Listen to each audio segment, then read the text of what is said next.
नमस्कार। DD news पर आप देखना शुरू कर चुका है हमारा खास प्रोग्राम। इस वक्त मैं हुलाल चंद्र सिंह। अगले घंटे में हम देखेंगे कुछ ऐसी खबरें जिन पर चर्चा जरूरी है और ये चर्चा हम करेंगे अपने संवाददाता और खास मेहमानों के साथ। और आज सबसे पहले बात करेंगे कि ऑपरेशन सिंदूर को लेकर जो भारत का बहुदलीय दल था, दुनिया भर के देशों में गया, अपनी बात मजबूती से रखी, तो पाकिस्तान ने भी नकल किया। पाकिस्तान ने भी एक टीम बनाई प्रोपेगेंडा करने के लिए, लेकिन पाकिस्तानी प्रोपेगेंडा दम तोड़ रहा है। चाहे वो टीम पाकिस्तान की हो, बिलावल भुट्टो वाली, या फिर प्रधानमंत्री और जो मुनीर हैं वहाँ के सेना प्रमुख, वो घूम घूम कर अपनी बातें रख रहे हैं, लेकिन उनका प्रोपेगेंडा दम तोड़ रहा है। तो इसी पर सबसे पहले बात करेंगे और इसके बाद आज की खास चर्चा खास मेहमानों के साथ होगी राहुल गांधी के बयानों पर। हाल में जिस तरह से राहुल गांधी के बयान आ रहे हैं, जैसे जैसे बयान दे रहे हैं, उससे ये लगता है कि अगर एक उंगली दूसरे की तरफ उठा रहे हैं तो चार उंगली उनकी तरफ अपने आप उठ रही है।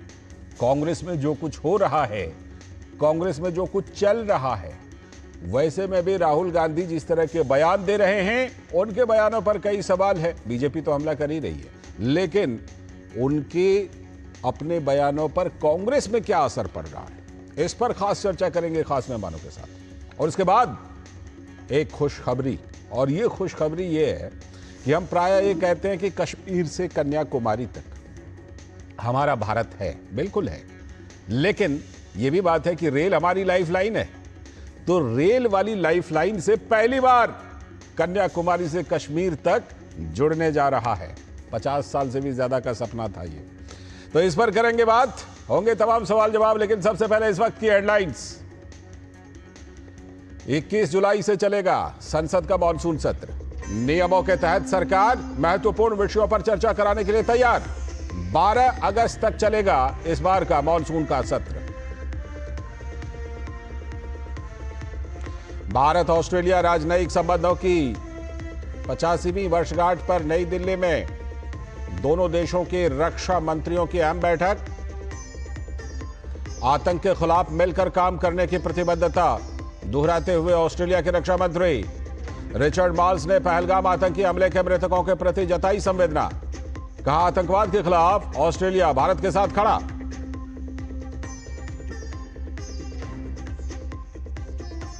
अंतिम चरण में ऑपरेशन सिंदूर आउटरीच मिशन। शिवसेना सांसद श्रीकांत शिंदे ने कहा, सभी देशों ने पाकिस्तान प्रायोजित आतंकवाद की निंदा की। तो रविशंकर प्रसाद ने पाकिस्तान को हो रही इंटरनेशनल फंडिंग पर उठाए सवाल। पाकिस्तान का प्रोपेगेंडा वॉर हुआ बेअसर। संयुक्त राष्ट्र संघ में पाकिस्तानी प्रतिनिधि की गुहार। भारत की आक्रामकता पर संज्ञान ले दुनिया। धमकी देने वाले बिलावल भुट्टो अब बिलबिलाने को मजबूर। राहुल गांधी के ऑपरेशन सिंदूर पर दिए गए ताजा बयान पर बीजेपी का हमला। कहा, भारत के लिए नहीं, पाकिस्तान के लिए राहुल गांधी का दिल धड़कता है। और हाफिज सईद और मुल्ला जनरल मुनीर से भी खतरनाक राहुल के बोल। अब रेल के जरिए सच मायने में कश्मीर से कन्याकुमारी तक जुड़ा भारत। 6 जून को प्रधानमंत्री नरेंद्र मोदी कश्मीर के लिए वंदे भारत ट्रेन को दिखाएंगे हरी झंडी। और पूर्वोत्तर भारत में बाढ़ से भारी नुकसान। सिक्किम में अब तक 1700 से भी अधिक पर्यटकों को निकाला गया सुरक्षित। रेस्क्यू ऑपरेशन युद्ध स्तर पर जारी।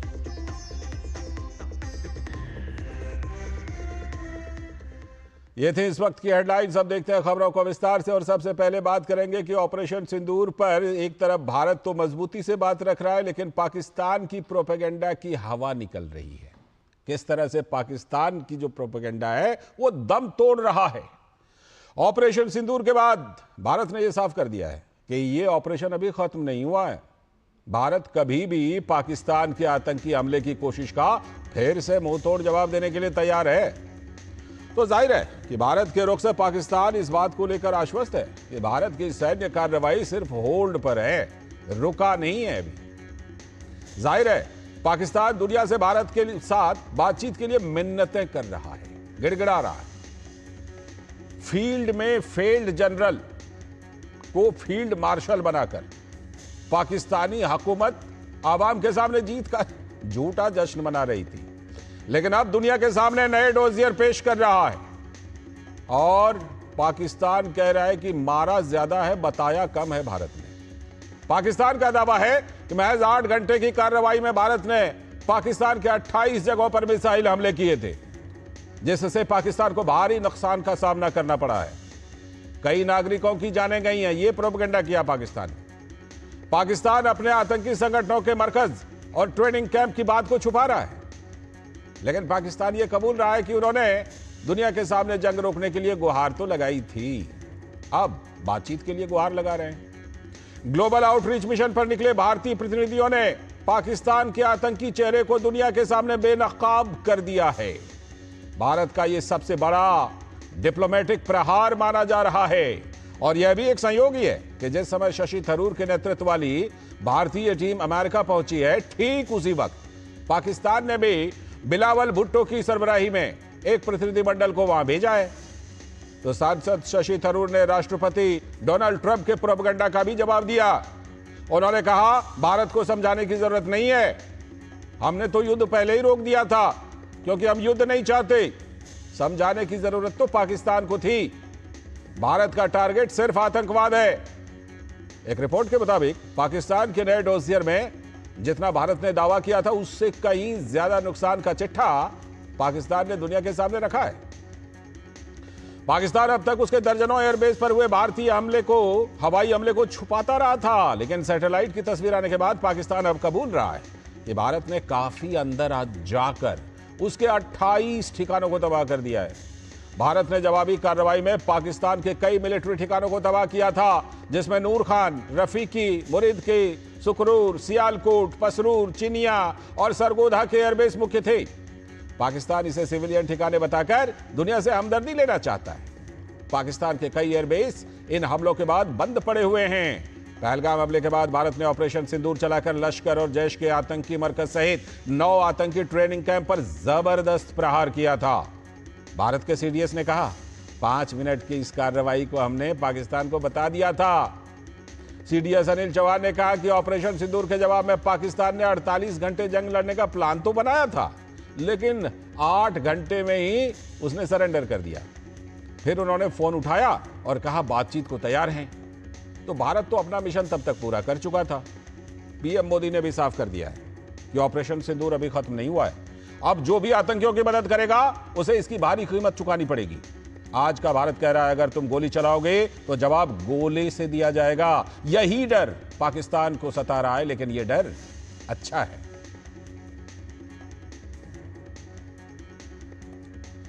तो प्रधानमंत्री नरेंद्र मोदी ने साफ कर दिया है और कहा कि पाकिस्तान से अब कोई टॉक नहीं होगी और ना ही ट्रेड होगा। अगर बात होगी तो सिर्फ पीओके पर होगी। पाकिस्तान के साथ न ट्रेड होगा न टॉक। अगर बात होगी तो सिर्फ पाकिस्तान के कब्जे वाले कश्मीर की, पीओके की। ये भारत का संकल्प है और दुनिया की कोई ताकत हमें इस संकल्प से टिका नहीं सकती है। एक तरफ प्रधानमंत्री मोदी जबरदस्त दे रहे हैं बयान और बता रहे हैं कि हम क्या करने वाले हैं। दूसरी तरफ जो प्रतिनिधिमंडल भेजा गया, कांग्रेस के सांसद शशि थरूर ने कहा है कि आतंकवाद के जनाजे में आर्मी के अधिकारी का दिखना पाकिस्तान के असली चेहरे को दिखाता है। This is a particularly troubling matter because it is about the use of terrorism as an instrument of state policy. You know, when we struck those terror bases on the 7th, as I said, every one of those bases identified linked to terror. Next morning, there is a funeral at one of the sites, conducted by a person who's also named in the committee, Hafiz Abdul Rauf, who's an elite figure named in the United Nations Sanctions Committee.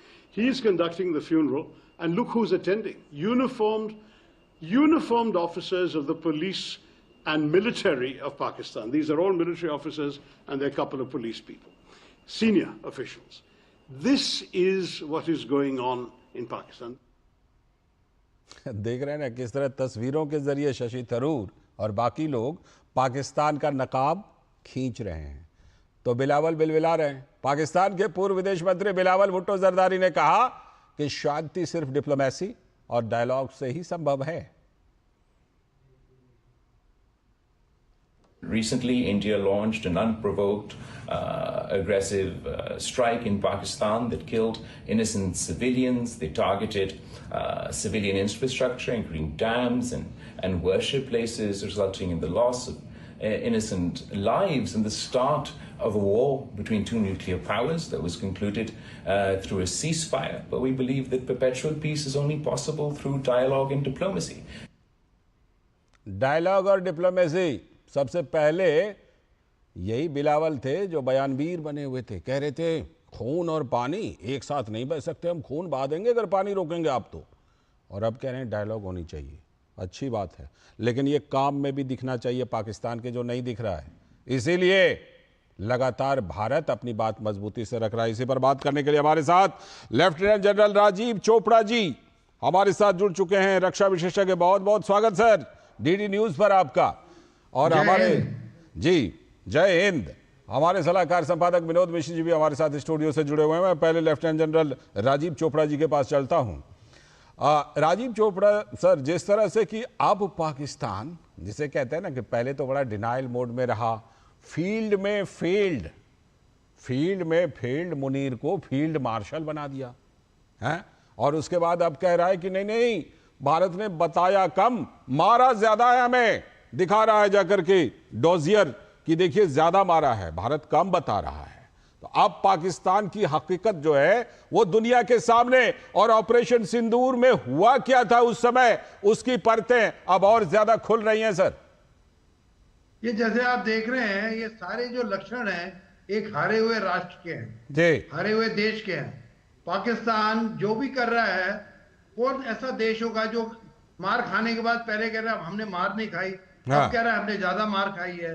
और वो सारी जगह गिड़गिड़ा रहा है कि भाई हमारी शांति चाहिए, हमें शांति लाओ, हम हिंदुस्तान के लिए कुछ भी करने को तैयार हैं। और वो बता रहा है, ये बताना चाहता है दुनिया को कि भारतवर्ष ने उनके ऊपर उनके सिविलियन ठिकानों पे किया, हवाई अड्डों पे किया। पर जैसे कि पाकिस्तान की रेपुटेशन है, वो टेररिस्ट स्टेट माना जाता है, सब लिंक्स जो टेररिज्म के पाकिस्तान में आता है, वो अपनी इमेज ठीक करना चाहता है। वो इमेज इतनी आसानी से ठीक नहीं होगी, क्योंकि पूरे वर्ल्ड में मालूम है पाकिस्तान एक स्पॉन्सर और टेररिज्म है, और एक हिंदुस्तान ने उसको एक सबक सिखाने की कोशिश की है जिससे सब देशों को फायदा होगा।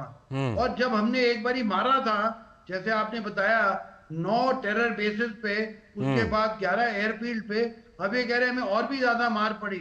तो इसके बाद इनको मालूम है उनका भारत से मुकाबला करना बहुत मुश्किल है, क्योंकि हमारी सरकार बहुत बुलंद है, उनकी विल पावर बहुत है, पॉलिटिकल डायरेक्शन बहुत करेक्ट है। और इंडियन आर्मी, जो इंडियन नेवी और एयरफोर्स है, वो किसी को भी पाकिस्तान को ध्वस्त कर सकते हैं। और सबसे बड़ा जो हमने ब्रह्मस्त्र मारा है, वो इंडस वाटर का पानी रोक के मारा है, कि उसकी ना केवल उसकी जो जनता है, अवाम है, उसके अगेंस्ट खड़ी हो जाएगी। बिल्कुल, उसको बचाने के लिए वो अवाम को संदेश भेजना चाहता है कि भाई देखो हम हिंदुस्तान के आगे गिड़गिड़ा रहे हैं। पर इंडिया भी हमेशा कह रहा है कि हम तभी पानी छोड़ेंगे और तभी हम विड्रॉ करेंगे बॉर्डर से जब आपका व्यवहार ठीक होगा, आप अपना टेररिज्म के बेसिस हटाएंगे, जो कि एक बहुत बढ़िया है। और ये जो हम करते हैं उसको कॉपी करता है, जैसे आपने कहा हमारी नकल कर रहा है। ठीक है, हमने डेलीगेशन भेजे, ये डेलीगेशन उन्होंने भी नकल कर लिया। बिल्कुल, लेकिन वो कहते हैं कि असल सर असल होता है, हाँ, नकल तो नकल ही होता है, जो बिलावल बिलबिला रहे हैं वहां पर। विनोद जी, और सारे जो मुद्दे ये उठा रहे हैं जी, वो ऐसे मुद्दे हैं जो पहले बायलैटरल तो है नहीं। बिल्कुल, बायलैटरल इशू है, कोई इंटरनेशनल इशू तो है नहीं। ठीक है, लौटता हूं आपके पास। थर्ड पार्टी मेडिएशन करने की कोशिश करे, कोई भी पार्टी आनी गुंजाइश ही नहीं है, भारत ने साफ कर दिया, कोई थर्ड पार्टी की जरूरत नहीं। ठीक है सर, लौटता हूं आपके पास। विनोद जी, वो कहते हैं ना कि ये ऐसा दर्द है कि सहा भी ना जाए, रहा भी ना जाए। पाकिस्तान जिस तरह से पहले ऑपरेशन सिंदूर के बाद कहा नहीं हमें कुछ नहीं हुआ, हमें कुछ नहीं हुआ है, उल्टा उनके मार गिरा हमने, महिला पायलट पकड़ लिया, ये पकड़ लिया, वो पकड़ लिया, ऐसे दावे किए, फर्जी तस्वीरें लगाई। फिर उसके बाद फील्ड में फेल्ड मुनीर को फील्ड मार्शल बना दिया, वो प्रोपेगेंडा अलग। उसके बाद दुनिया को बताया, हाँ जी हमने ये भारत के गिरा दिए, वो गिरा दिए, लगता है। लेकिन अब असलियत पाकिस्तान रख रहा है धीरे धीरे कि बहुत मार पड़ी है हमें भारत के द्वारा। भारत ने बताया कम है, मारा ज्यादा है हमें, और मार डबल है। एक तो ऑपरेशन सिंदूर में जो मार पड़ी, अब डिप्लोमेटिक मार जो है वो उससे भी बड़ी, और फिर जो सिंधु नदी जल समझौता है उस मार का तो फिर कहना ही क्या, चौतरफा मार पाकिस्तान के ऊपर।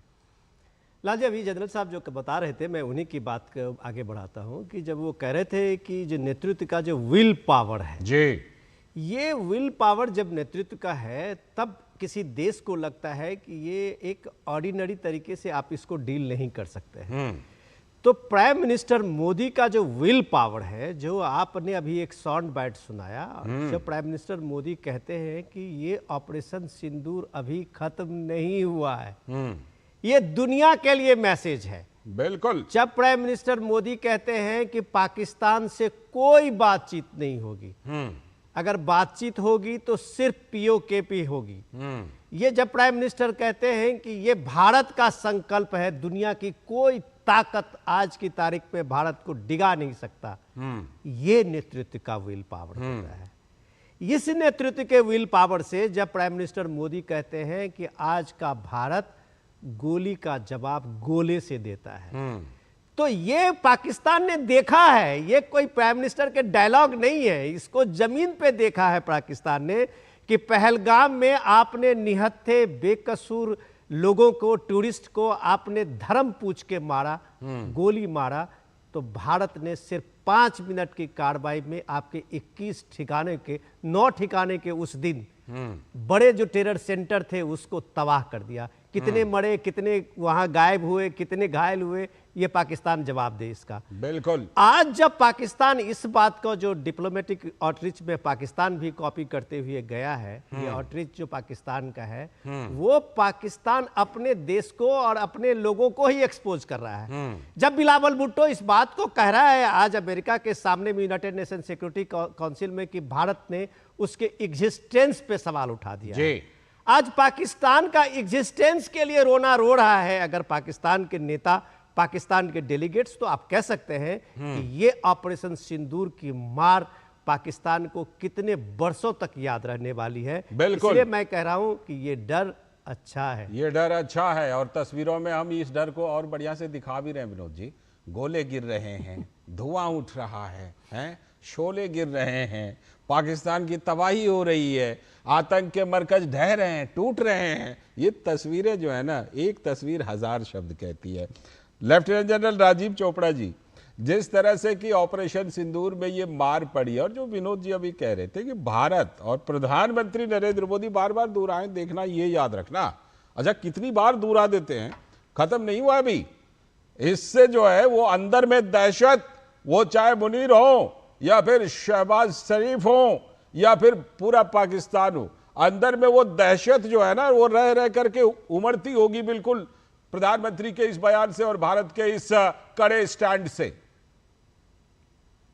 जैसे आपने बताया ना, सबसे ज्यादा है न्यूक्लियर ब्लैकमेल करने के चक्कर में दुनिया को जा जाके बता रहा है कि भाई दोनों देशों के पास न्यूक्लियर बॉम्ब है, अगर लड़ाई छिड़ गई तो हो सकता है कि न्यूक्लियर का इस्तेमाल हो जाए और फिर वर्ल्ड को पास उतना समय नहीं होगा। वो बार बार डराया गया कि लड़ाई बढ़ गई तो इतना समय नहीं होगा कि इन दोनों को रोका जाए, क्योंकि दोनों न्यूक्लियर पावर है। वो नॉट ओनली इंडिया को डरा रहा है बट वर्ल्ड को डरा रहा है। और जैसे हमारे प्रधानमंत्री कहते हैं कि बातें दो ही होंगी, एक पाकिस्तान ऑक्युपाइड जम्मू कश्मीर को वापस आने की, और दूसरा कि टेरर पे बात होगी। बिल्कुल। जबकि इनके प्रधानमंत्री कह रहे हैं हम कश्मीर पे बात करेंगे, हम ट्रेड पे बात करेंगे, हम इंडस वाटर पे बात करेंगे। एक तरफ जैसे प्रधानमंत्री जी कहते हैं खून और पानी साथ नहीं बहेगा। मैं आपके इस चैनल के माध्यम से बताना चाहता हूं कि जो इंडस वाटर है वो पाकिस्तान की डिफेंसेस में भी जा रहा है। इनकी सारा जो डिफेंस सिस्टम है वो कैनाल बेस पे है, डीसीबी पे है। उसी पानी से हमारे इंडियन आर्मी के लिए ऑब्स्टिकल क्रिएट करते हैं, इसको क्रॉस करने में दिक्कत होती है। इससे 65 की लड़ाई में, 71 की लड़ाई में बहुत इंडस वाटर का पानी जो कैनाल में गया है उसके हमारी बहुत कैजुअलिटी हुई है। और हम बिल्कुल सही कह रहे हैं खून और पानी साथ नहीं बहेगा। बिल्कुल। ये बिल्कुल नहीं होना चाहिए। जब तक इसका रवैया ठीक ना हो, जब तक टेरर बेस खत्म ना करे और जब तक हमारे को पक्का वायदा ना करे कि हम कुछ भी नहीं करेंगे, क्योंकि हमने बता दिया है टेरर मतलब वॉर।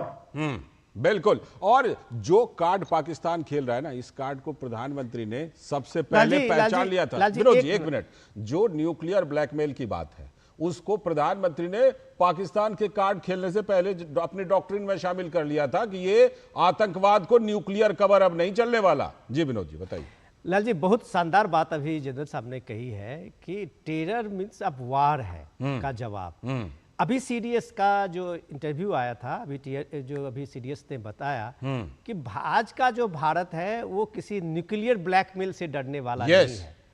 तो अब ये भारत की सैन्य शक्ति ने ये जो ऑपरेशन सिंदूर है ये करके जो दिखाया है, मैं आपको ये बता सकता हूं कि दुनिया में इस तरह का रिस्क वाला आज तक ऑपरेशन दुनिया ने नहीं देखी हो। बिल्कुल। जो ऑपरेशन सिंदूर था, और ये ऑपरेशन सिंदूर ने सच में, जो बिलावल भुट्टो आज कह रहा है कि हमारे वजूद पे सवाल उठा दिया है, तो ये वजूद पे सवाल उठाने की बात हो, बिल्कुल वो सच कह रहा है। आप पाकिस्तान के अंदर में घुस के 300 किलोमीटर दूर अगर आप वो पाकिस्तान के किसी सैन्य ठिकाने को चोट करते हैं, आज की तारीख में भी वो आईसीयू में पड़ा हुआ है, वो सारे उनके सारे जो एयर बेसेस हैं, टूटे फूटे तो डेफिनेटली आपको ये डर तो पूरी दुनिया को है कि भारत, आज का भारत वो आपके न्यूक्लियर ब्लैकमेल से डरने वाला नहीं है। और दूसरी बात जो जनरल साहब बता रहे थे कि आतंक का मतलब अब वार होता है। आज का भारत डोजियर नहीं भेजता है सबूत में, आज का भारत डोज देता है। 26/11 का भारत आज नहीं है, आज का भारत 22 अप्रैल का है। कि आप अगर निहत्थे बेकसूर लोगों को धर्म पूछ के मारेंगे तो आपके वजूद पे सवाल उठाएगा, और सवाल उठाने के साथ साथ तबाह कर देगा। ये भारत ने दिखाया है, जो आज मुनिरके में लोगों ने देखा, बहावलपुर में देखा कि वो सारे आतंकी ठिकाने ध्वस्त पड़े। बिल्कुल। बिलावल को अगर ये बात समझ में आ रही है, यही बात शहबाज शरीफ को और मुनीर को समझ में आनी चाहिए। बहुत बहुत शुक्रिया लेफ्टिनेंट जनरल राजीव चोपड़ा जी जुड़ने के लिए और इस चर्चा में शामिल होने के लिए हमारे साथ। बहुत बहुत शुक्रिया आपका। और विनोद जी आप हमारे साथ बने रहिएगा। आगे चलकर हम चर्चा करने वाले हैं कि पाकिस्तान तो खैर बिल्कुल ऐसा लग रहा है कि चौतरफा मार से परेशान है, लेकिन क्या भारत में कुछ नेताओं के बयान पाकिस्तान को थोड़ा थोड़ा सहारा दे रहे हैं, और ऐसे बयान क्यों दिए जा रहे हैं, इस पर खास चर्चा करेंगे खास मेहमान के साथ। लेकिन अभी वक्त है एक ब्रेक का।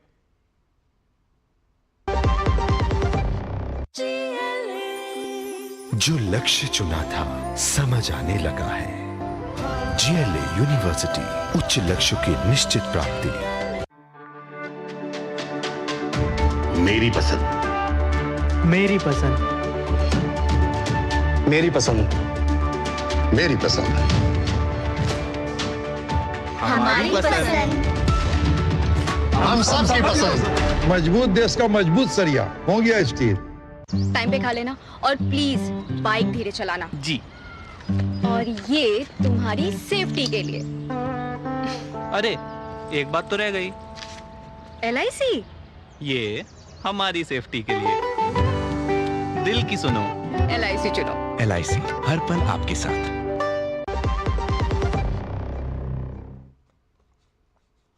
स्वागत है ब्रेक के बाद। और जैसा कि ब्रेक पर जाने से पहले हमने आपको बताया था कि अब हम खास चर्चा करने वाले हैं, और जो सबसे ज्यादा इन दिनों बयानों की चर्चा है वो राहुल गांधी। विपक्ष के नेता हैं लोकसभा में, कांग्रेस के नेता हैं, बड़े नेता हैं, लेकिन उनके बयान ऐसे आ रहे हैं जिसकी वजह से हमें ये चर्चा करनी पड़ रही है। रेस के घोड़े छांटने में लगे हैं राहुल गांधी। कांग्रेस संगठन के अंदर की बात हो रही है। राहुल गांधी इन दिनों कांग्रेस के अंदर लंगड़े घोड़े छांटने में व्यस्त हैं, यानी जो नाकाम हो गए हैं उनको बाहर करने में। चुनावों में एक के बाद एक करारी हार के बाद राहुल गांधी रेस का घोड़ा चाहते हैं, सजावटी वाले नहीं, रेस का चाहिए। तो भोपाल में कांग्रेस कार्यकर्ताओं को संबोधित करते हुए उन्होंने कहा कि बारात वाले घोड़े अब घास खाएं और रेस वाले घोड़े को आगे आने दें। रेस का घोड़ा चुनना राहुल गांधी की मजबूरी हो सकती है, लेकिन देश उनका घोड़ा नहीं है। ये क्यों हम कह रहे हैं? क्योंकि ग्लोबल आउटरीच पर गए सर्वदलीय प्रतिनिधिमंडल जब भारत की सैन्य शक्ति और पराक्रम का बखान कर रहे हैं, आतंकवाद के खिलाफ ऑपरेशन सिंदूर की कार्रवाई से दुनिया अचंभित है, तो वहीं देश में राहुल गांधी ऑपरेशन सिंदूर की कामयाबी का सबूत मांग रहे हैं और पीएम मोदी पर निशाना भी साध रहे हैं। आज दुनिया भर घूम घूम कर पाकिस्तान भारत के एग्रेशन यानी आक्रामकता और उसकी कार्रवाई से नुकसान का ब्यौरा अंतर्राष्ट्रीय मंच पर रख रहा है, लेकिन राहुल गांधी सरेंडर का आरोप लगा रहे हैं सेना पर, भारतीय सेना पर। राहुल गांधी प्रधानमंत्री मोदी से जवाब चाहते हैं। कांग्रेस पार्टी को सीडीएस अनिल चौहान क्या कह रहे हैं, जरा वो भी हम आपको सुनवाएंगे। भारत के डीजीएमओ क्या कह रहे हैं, इससे कोई लेना देना नहीं है कांग्रेस को। उन्हें रेस का घोड़ा चाहिए तो राफेल पर सवाल भी चाहिए। तो बीजेपी के नेता सुधांशु त्रिवेदी ने जवाब देते हुए कहा कि राहुल गांधी प्रतिपक्ष के नेता के योग्य ही नहीं है। राहुल पाकिस्तानी मीडिया की सुर्खियां बटोरने के लिए ऐसे बयान दे रहे हैं जो मुल्ला जनरल मुनीर नहीं दे रहा, जो लश्कर सुप्रीमो हाफिज सईद नहीं दे रहा, मौलाना मसूद अजहर नहीं दे रहा, लेकिन राहुल गांधी भारत को पर सरेंडर करने का आरोप लगा रहे हैं। बीजेपी ने कहा कांग्रेस के पास सरेंडर का एक पूरा कैलेंडर है। पहले पीओके सरेंडर किया, 99,000 पाकिस्तानी फौज को छोड़ा, लेकिन 56 भारत के सिर्फ 56 युद्धबंदी को वापस नहीं ला सके। आपके खानदान के कारनामे सरेंडर के हैं। सवाल यह है कि ऑपरेशन सिंदूर भारत की सैन्य शक्ति का अब तक के इतिहास में सबसे जोखिम भरा ऑपरेशन था। देश के जवानों ने इस ऑपरेशन के जरिए पूरी दुनिया में भारत का परचम लहरा दिया है, लेकिन कांग्रेस पार्टी लगातार इस ऑपरेशन को फेल बताने में जुटी हुई है। तेलंगाना के मुख्यमंत्री रेवंत रेड्डी राहुल गांधी को खुश करने के लिए पूछते हैं कि आखिर ऑपरेशन सिंदूर में कितने राफेल गिरे, तो जाहिर है कि कांग्रेस पार्टी पाकिस्तान के प्रोपेगेंडा को फैलाने में ज्यादा भरोसा रख रही है। तो बीजेपी का आरोप है कि कांग्रेस पार्टी का दिल पाकिस्तान के लिए ही ज्यादा धड़कता है। बड़ा सवाल यह है कि जनरल मुनीर की साजिश के शिकार इमरान खान जेल में बंद है, लेकिन मुनीर के खिलाफ वो आज एक शब्द नहीं बोलते। पाकिस्तान इतने जख्म खाने के बाद भी अपनी फौज की तारीफ कर रहा है, लेकिन भारत के कुछ नेता, social media activist, YouTubers Bharat की नींद करके पाकिस्तान में भारत की निंदा करके पाकिस्तान में हेडलाइन बन रहे हैं। तो राहुल गांधी ने आखिर क्या क्या बोला है? लोकसभा में विपक्ष के नेता राहुल गांधी ने कहा कि बारात वाले घोड़े अब घास खाएं और रेस वाले घोड़े को आगे आने दें। राहुल गांधी के बयान की चर्चा अब हर तरफ हो रही है। एक हुआ बारात का, दूसरा हुआ रेस का, एक तीसरा भी होता है। कौन सा होता है? लंगड़ा घोड़ा। तो ये छांटना है हमें, लंगड़ा कौन सा है, रेस का कौन सा है, बारात का कौन सा है। बारात वाले को बारात में भेजना है, रेस वाले को रेस में डालना है, और लंगड़े वाले को रिटायर करना है कि भैया ये लो, थोड़ी सी घास चरो, घास खाओ, घास चरो, पानी पियो, रिलैक्स करो, बाकी लोगों को तंग मत करो। तो राहुल गांधी ने यह बयान दिया है और जाहिर सी बात है कि कांग्रेस संगठन को लेकर के यह बयान ज्यादा है, लेकिन भाजपा के नेता सुधांशु त्रिवेदी ने कहा कि राहुल गांधी सेना का अपमान करने और उसके मनोबल को गिराने के लिए काम कर रहे हैं, क्योंकि राहुल गांधी के बहुत सारे ऐसे भी बयान हैं। उन्होंने कहा कि राहुल गांधी ने ऐसा बयान दिया है जिसे पाकिस्तान की सेना प्रमुख ने भी नहीं बोला, पाकिस्तान के किसी आतंकी संगठन ने भी नहीं बोला है। पहली बार राहुल गांधी जी ने ऐसा बयान दिया है जो पाकिस्तान के सेना प्रमुख ने भी नहीं बोला, पाकिस्तान के किसी आतंकी संगठन ने भी नहीं बोला, मौलाना मसूद अजहर ने भी नहीं बोला और हाफिज सईद ने भी नहीं बोला।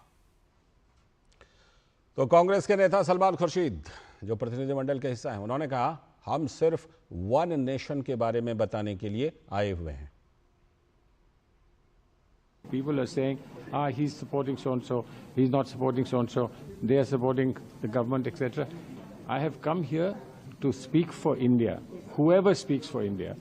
And in whichever way they speak for India, whatever is said for India, we are here to support. It's only a short period of 10 days, 12 days, etc. Then you have to go back home and do what you are required to do at home. But here for India first, India and only India. People are saying, He's supporting so and so.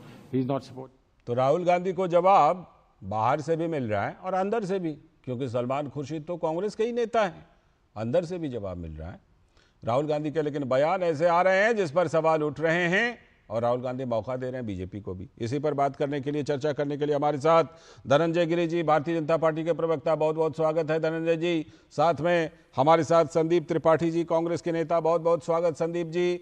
और हमारे साथ हमारे सलाहकार संपादक विनोद मिश्र जी भी जुड़े हुए हैं। विनोद जी, राहुल गांधी जी ने बयान दिए हैं, तो चलिए कुछ बयान तो उनके अपने कांग्रेस संगठन के अंदर के लिए भाई, वो रेस का घोड़ा निकालें, वो सजावट के घोड़ा को घास खिलाएं, रेस के घोड़े को दाना खिलाएं, वो सब तो चलिए कांग्रेस के अंदर का मसला है। लेकिन जो बयान जिस पर बीजेपी हमलावर हुई, वो बयान आखिर देने से राहुल गांधी रुक क्यों नहीं रहे हैं, जब खुद सलमान खुर्शीद कह चुके हैं कि क्या देशभक्त होना इतना मुश्किल है?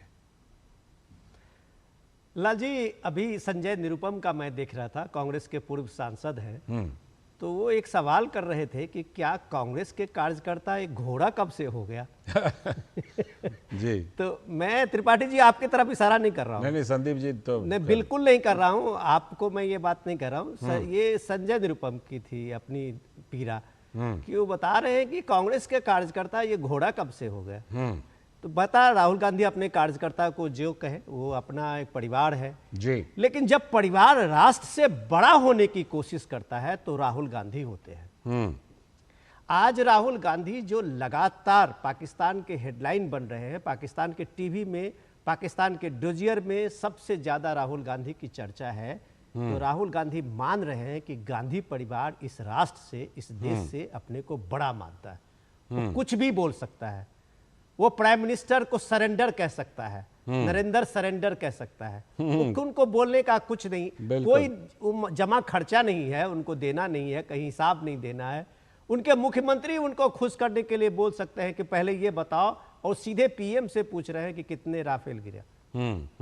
अब सवाल है कि इस दुनिया ने इतने हजारों लाखों युद्ध देखा होगा, अमेरिका के फौज पे, अमेरिका जो अफगानिस्तान पे हमले हुए थे लाल जी, कई वर्षों तक चला। क्या किसी अमेरिकन अखबार ने या किसी अमेरिकन ने कभी पूछा था कि कितने अमेरिकन फौज वहां अफगानिस्तान में मारे गए? आज तक नहीं बताया।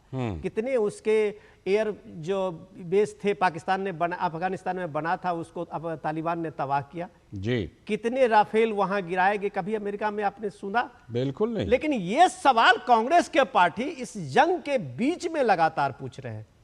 तो वो देश को हरा रहे हैं, वो नरेंद्र मोदी से उनकी दिक्कत हो सकती है, लेकिन राहुल गांधी अगर पीएम मोदी के नाम पे अगर देश को हराने लगते हैं तो ये प्रॉब्लम है बॉस, और इस प्रॉब्लम को समझना पड़ेगा। बिल्कुल, इस प्रॉब्लम को समझना पड़ेगा। और कितना मुझे लगता है कि कांग्रेस के अंदर भी लोग समझने लगे हैं संदीप जी।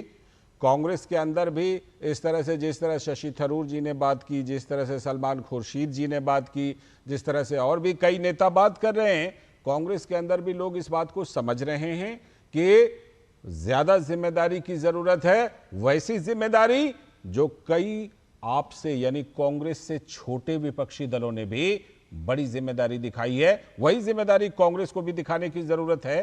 संदीप जी।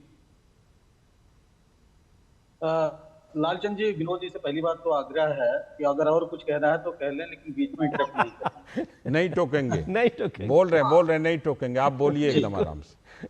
आपने पहले से ही कैविएट दायर कर दिया एकदम। बोलिए गिरीश जी। नहीं, इसलिए कि इसी तरीके से पाकिस्तान ने, सुन लीजिए, पाकिस्तान ने इसी तरीके से कई बार जो है संयुक्त राष्ट्र में बताया था कि 2008 में जो है भारत घुसकर हमको मार चुका है।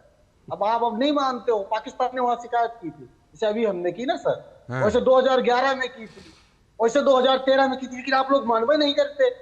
दिक्कत यह है कि सिर्फ मोदी दिखते हैं आपको, दिक्कत आपकी पहली चीज।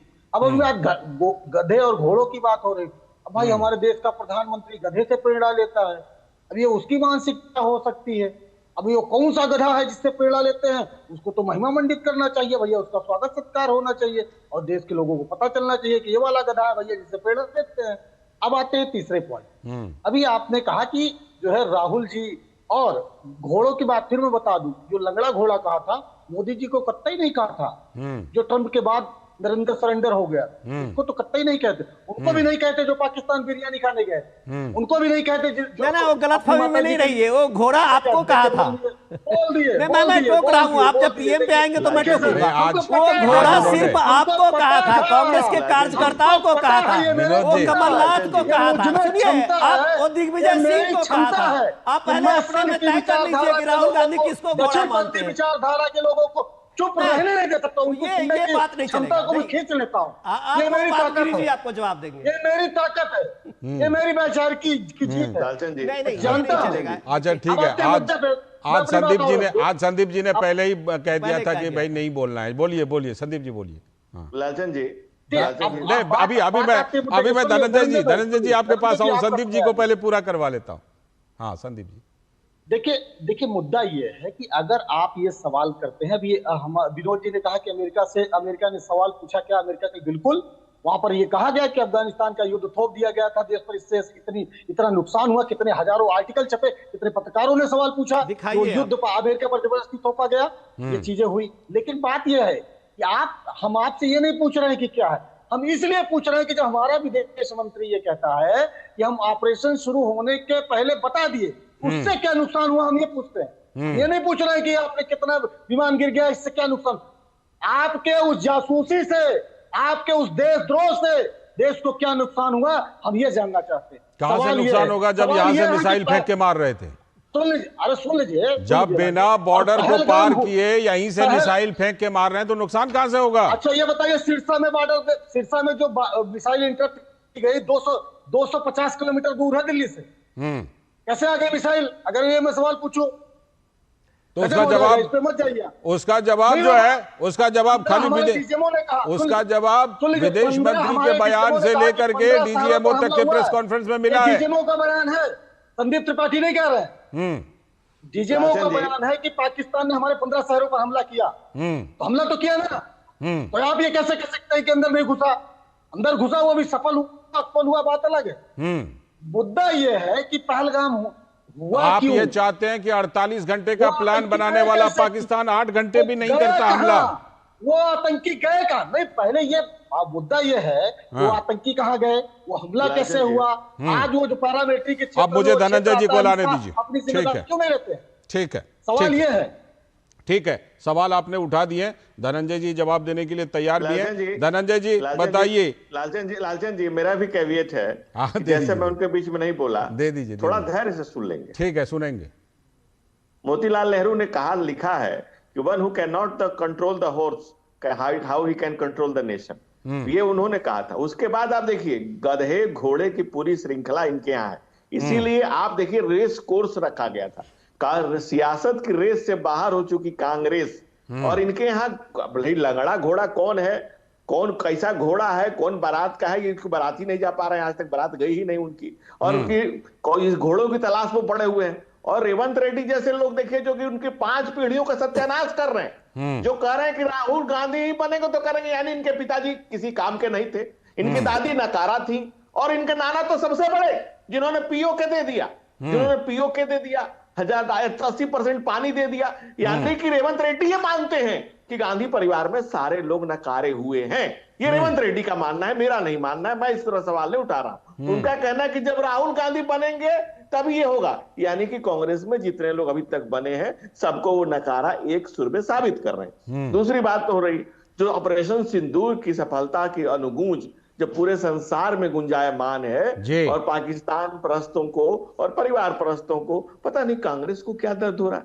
कांग्रेस ऑपरेशन सिंदूर की वैश्विक सफलता से कुंठाग्रस्त हो गई है, और हम नहीं करें, कांग्रेस पार्टी के नेता करें कि क्या इतना मुश्किल है। संदीप जी आपसे ये पूछ रहे हैं, लाइन है संदीप जी आपसे ये पूछ रहे हैं, विदेश मंत्री के बयान को हवाला देके कि उससे नुकसान क्या हुआ। लालचंद जी एक मिनट, अब सलमान खुर्शीद जो बात अधूरी कह गए, वो पूरी बात ये है कि क्या इतना मुश्किल है राष्ट्रभक्त होना। वो तो मैंने पूछा था में रहकर, नहीं, उनकी पूरी लाइन क्या है तो समझिए। आधी लाइन जो साइलेंट है वो ये है कि क्या इतना मुश्किल है राष्ट्रभक्त होना कांग्रेस पार्टी में रहकर।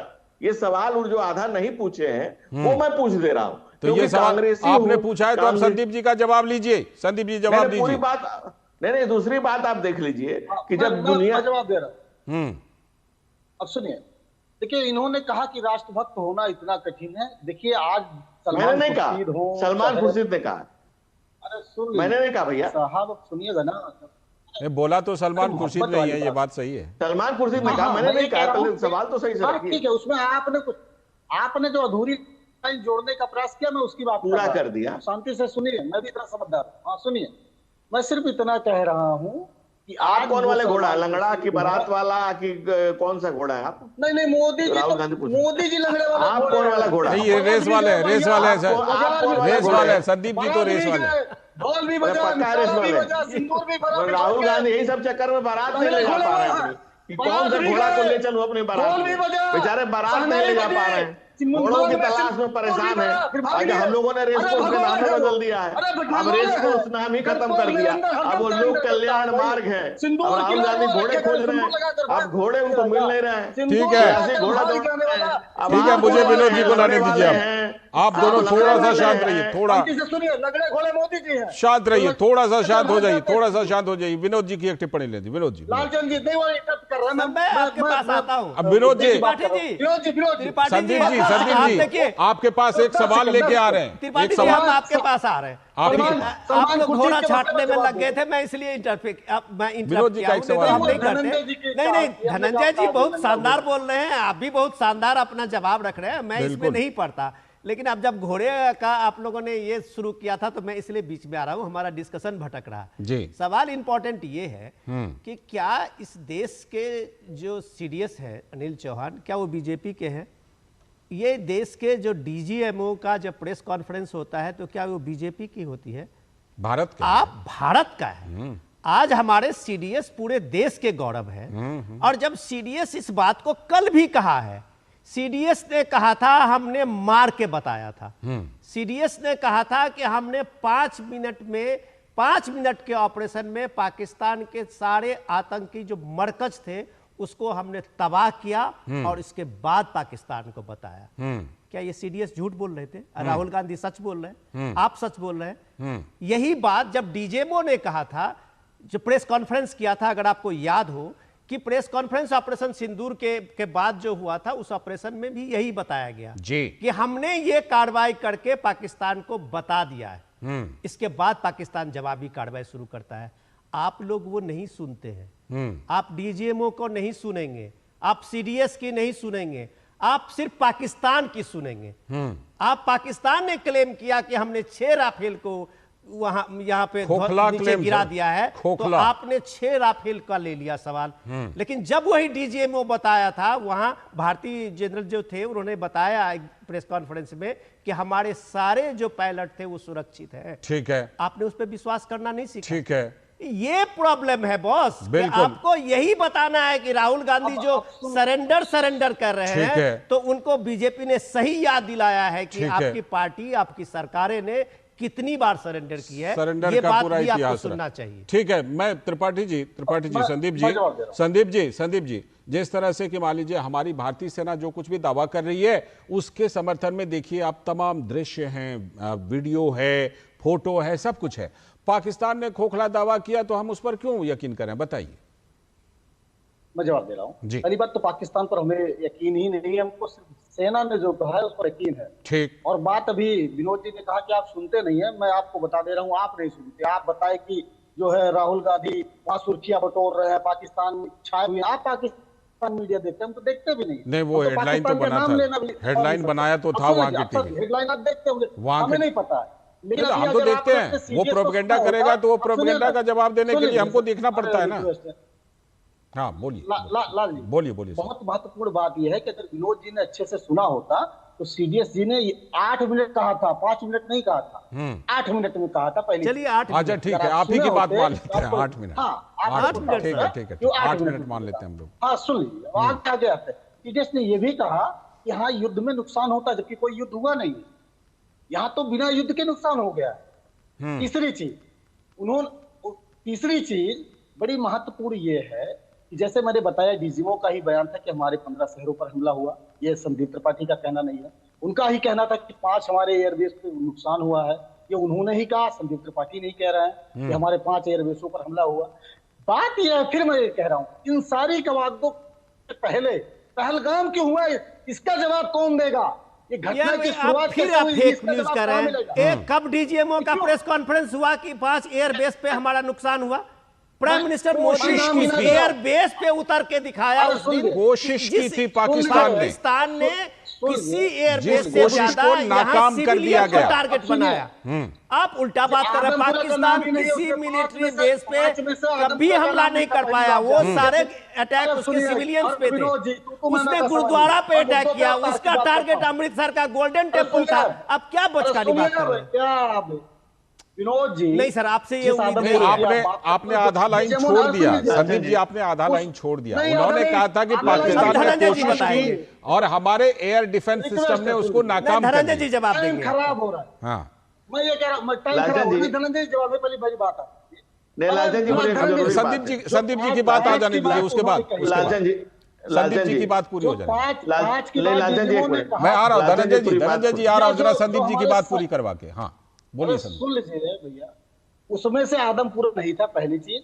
और अगर भारतीय जनता पार्टी का एक विधायक आकर ये कहता है कि हमारी वायुसेना नालायक की उधमपुर में नुकसान हुआ है, तो ये कह दीजिए कि फिर वो झूठ था। वो तो बता रहा है ना कि उधमपुर में क्या हुआ है, ये बताने की जरूरत है क्या? इससे ज्यादा और सबूत चाहिए क्या आपको? नहीं ठीक है, उसके बारे में जो आधिकारिक जानकारी देने की होगी वो सेना देगी, बिल्कुल सेना देगी। आप फिर विधायक को जेल भेजिए, आपका विधायक उसको सस्पेंड करिए, उसको निकालिए, पार्टी से बाहर करिए। उसने नालायक भी बोला और ये बात कहा कि उधमपुर एयरबेस पे क्या हुआ है बताने की जरूरत नहीं है। ठीक है, धनंजय जी का जवाब। अब धनंजय जी का जवाब देखिए, सेना ने जो कहा है वो पूरे देश ने और पूरी दुनिया ने देखा सुना है। धनंजय जी जवाब दीजिए। लालचंद जी सबसे बड़ी बात है, लालचंद जी आप जवाब ले लीजिए। संदीप जी हो गया।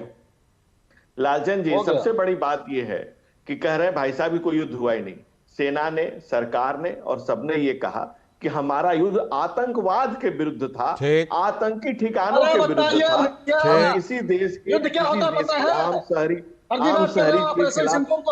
ऑपरेशन का नाम युद्ध होता है क्या भाई? या तो पाकिस्तान बल मिलाया हुआ है या कांग्रेस पार्टी मिलकर बिल मिलाई हुई है। अरे कांग्रेस पाकिस्तान का ड्रोन आपको पता चले तो पकड़ के ले आके जमीन पर गिरा दे, उसकी मिसाइल उठा कर गिरा दे।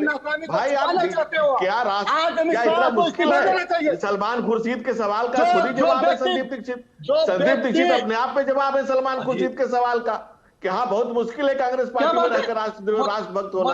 ये देखिए खुद ही जवाब दिए जा रहे हैं। जो मिसाइल और जो ड्रोन गिरे हैं उसको पकड़ के गिराए जा रहे हैं। जो हवा में रह गए उसको ये जमीन पर लाने का प्रयास कर रहे हैं। और इतनी अच्छा ठीक है संदीप जी आपको लगता है युद्ध ही नहीं हुआ है? बिलावल भुट्टो कह रहे हैं युद्ध हुआ है, बड़ी मारा है, जितना मारा उतना बताया नहीं भारत ने। बिलावल भुट्टो दुनिया में जाकर बता रहे हैं कि युद्ध तो हुआ ही और इस युद्ध में भारत इस कदर जीता, इस कदर मारा कि मारा ज्यादा, बताया कम। खेला जा रहा था तो भारत सरकार। अरे आप एक बार धनंजय जी को भी सुन लीजिए। धनंजय जी की बात तो आ जाने दीजिए। आपके खिलाफ त्रिपाठी जी एक बार धनंजय जी का बोलिए। लालचंद जी पहले बिलावल की तिलमिलाहट हो या कांग्रेस की तिलमिलाहट, ये दोनों के बीच में रिश्ता क्या कहलाता है? ये सवाल बड़े खड़े हो जाते हैं। और देखिए बीच में ये बराबर बोलेंगे, ये बहुत बदतमीजी है। भाई मैं तो आपके घटिया बातों को भी सुना, बिना अस्तरहीन बातें भी आप बोलते रहे लगातार और मैंने उसको सुना। आप हमारे साथ उन्होंने अपनी बातें रखी, आप अब उन बातों को घटिया वटिया नहीं कहिए, घटिया नहीं कहिए। ठीक है कि कांग्रेस पार्टी में नहीं हुआ जा सकता।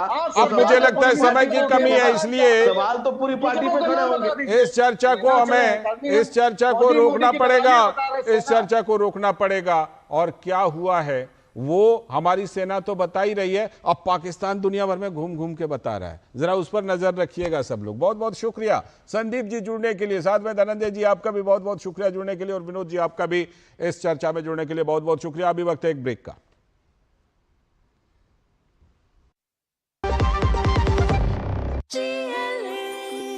जो लक्ष्य चुना था समझ आने लगा है।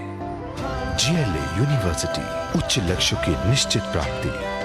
जब धरती चीर कर निकलता है लोहे का पत्थर और मिलता है मोंगिया के जोश से, फिर तपता है, पिघलता है और बनता है फौलाद।